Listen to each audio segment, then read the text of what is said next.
Hi, 8th graders. It's Mr. Olson talking to you here. We're getting ready to kick off our Rocky Journey project. This is the final project for the rock unit. Your goal with this Rocky Journey project is find a way to talk about the rock cycle, the ways that rocks can change from one type to another. Show us what you know in a creative way. This is one idea of how to do it, making kind of a digital storybook. So I want to show you kind of how I set this up. All right, so I decided to call my fake story here A Rocky Journey, My Magical Mystery Tour of the Rock Cycle by Crystal Lynn Rock and Mr. Olson. So how did I come up with this name, Crystal Lynn Rock?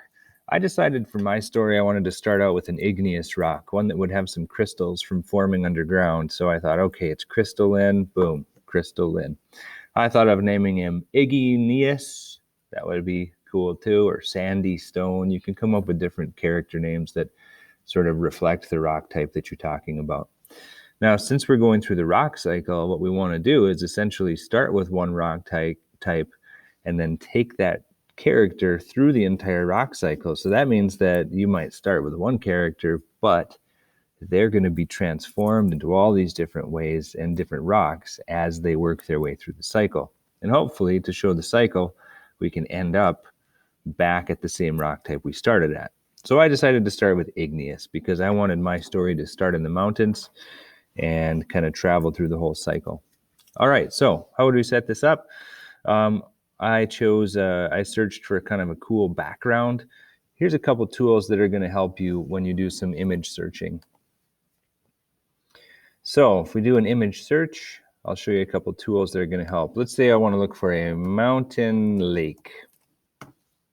Okay, so we have a lot of tools on Google to refine our images. When we click on images, if you click tools, here's one thing, size. If you're looking for a background image that will be large and fill the background and not be full of pixels, you might want to choose to search for large images. Okay, that would give you large scale background images that won't get all pixelated when you expand them to fill your slide. That's one tool that's pretty useful.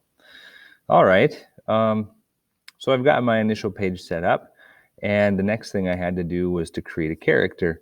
So here you can see this is what I came up with for Crystal Lynn Rock. I want to show you how to do that. So first of all, I set my slide background as black because I figured that my images wouldn't always fill the screen, and so that just kind of makes it seem more cool. All right, so I have that. And now I have to go find a rock. So here we can see I did a search for granite rock. And if you want to have a rock or any image at all that will fit against a background without having a white box around it, then what you want to do is search for a transparent image that you can see right here.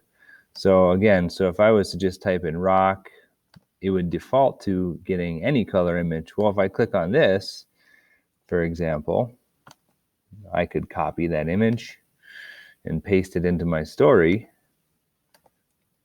But look, it's always going to have a white box around it. And so if I was trying to, for example, like put my little character here on the side of a mountain, it wouldn't look very cool with that white box around. So that's where you want to do a search for what's called a transparent image. So up here under tools, it's filed under color, and you choose transparent. So transparent means the background has been removed and you just get the rock itself. So I think I went with this rock. Okay, I copied it, pasted it in. All right, and it is transparent.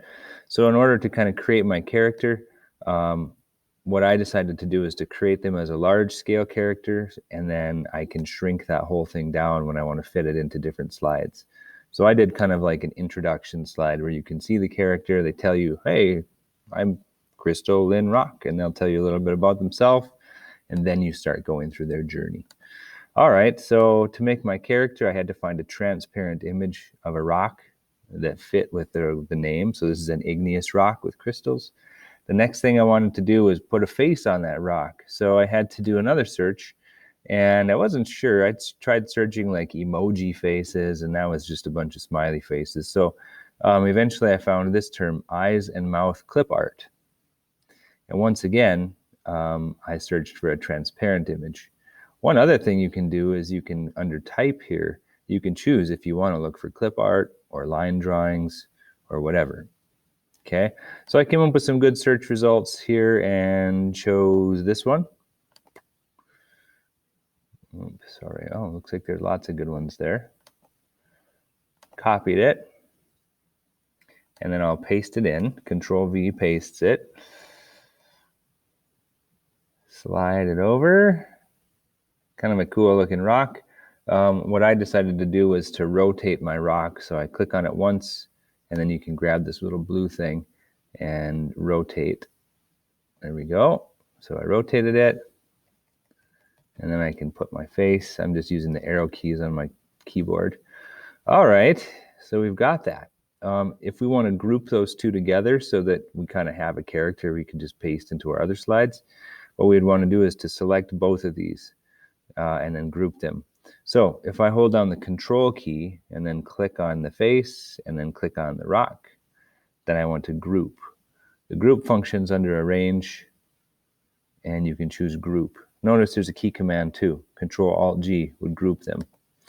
All right, it's grouped. So that means now if I want to resize that character, I can just click and drag.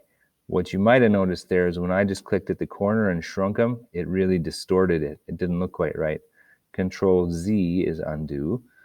If you want to resize any sort of object but keep the proportions the same, you want to hold down the Shift key when you do that. So if I hold down Shift and then click and drag, it'll shrink them down, and it doesn't tweak or distort the image.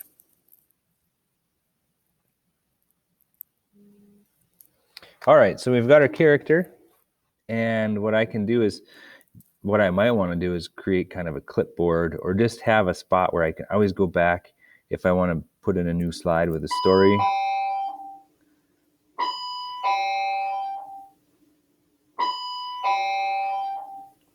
Sorry about the bell there. But if I want to put that character in a slide, then I can just go grab them. So, I mean, here they are right here. So I could always go back and grab the character. So for my intro slide, I wanted them to kind of tell about themselves. So what I did then is I chose to insert a shape. And we have these things called callouts. Okay, so I'll just delete it and put it back in. All right, so if I want to insert a callout, I use that rounded one. I just kind of clicked and dragged. Then there's a little yellow star down here that you can use. If you click that, you can bring it back to where you want it to be. I didn't want my call out to overlap my rock, so I just bumped it down. You can see that there's kind of some fun stuff you can do when you design this. So then you can click inside here and type, hi, I'm Crystal Lynn Rock. Okay. Make sure that this is presentable so you can read it, so you can change the font and all this, of course. Get ready to tell your story. All right, so next what I wanted to show you is this slide. This would maybe be the start of my story. I want to start out on a mountainside and kind of show that I got weathered or broken apart from the rock when some rain fell into the cracks and froze and kicked me off the side of the mountain. So what I did is I found a couple of things so I can bring in the storm cloud and have it rain on me, etc. So how did I do that? Well, we'll just go ahead and create that slide again. So a couple of search terms that are going to help you out as you're looking for rock. So what I did is I was looking for a mountainside that had some cracked granite. So I searched for mountain granite outcrop. Now that word outcrop means a solid body of rock that pokes out of the earth. All right. And I wanted granite because I was starting with an igneous rock, and I wanted to be on a mountain. So that's what I searched for. This doesn't have to be transparent because it's just the background for our slide. But I think I did choose to go, I chose any size. And there's some cool ones here. So that's the one that I chose right here. So I copied it. And then I'll paste it on and expand it. On my slides, I want to leave some space on the side to tell the story of what's happening to the rock.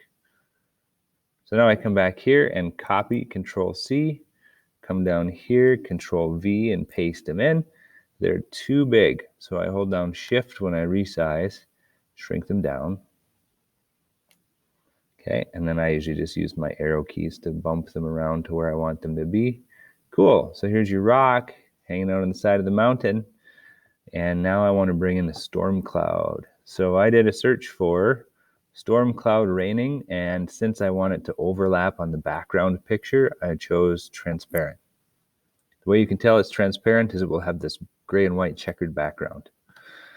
All right, so I can copy that, come back to my story and paste it in, Control V. Nudge it to where you want it to end up. Again, to resize and keep the proportions, hold down Shift. All right, so I want it to kind of end up right on top of me, getting me wet. Okay, so then to have it come in, we need to animate that object. So if I click on that cloud, I'm going to insert an animation. And I want it to come, I don't want it to just fade in, I actually want it to fly in.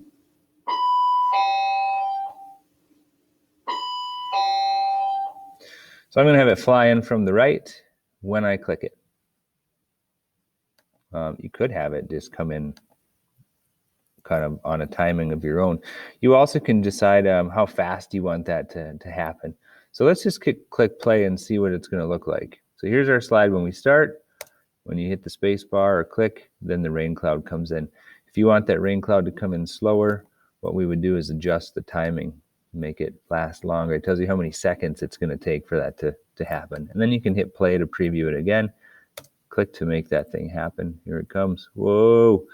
All right, so I would kick off my story and say, all right, I was just chilling on the mountainside, enjoying the sunny day, enjoying the view, when all of a sudden I heard thunder, and a rain cloud moved in and began to soak on me. I felt water drip into the cracks, and then it got very cold. And then you might talk about ice wedging, breaking that rock off and sending it tumbling down the mountain. And that would be the start of its epic journey. I think one thing that will help you guys out a lot as you put together your story is if you refer to your rock cycle diagram, make sure that you're kind of including the different processes that happen, and pay attention to the scoring rubric that you'll get as well. Make sure that you're using the terms and definitions to show us that you've learned stuff about rocks. All right, so this is kind of just a fun way to do like a digital storybook, and hopefully I've given you a few tools that will help you along the way. Good luck, have fun.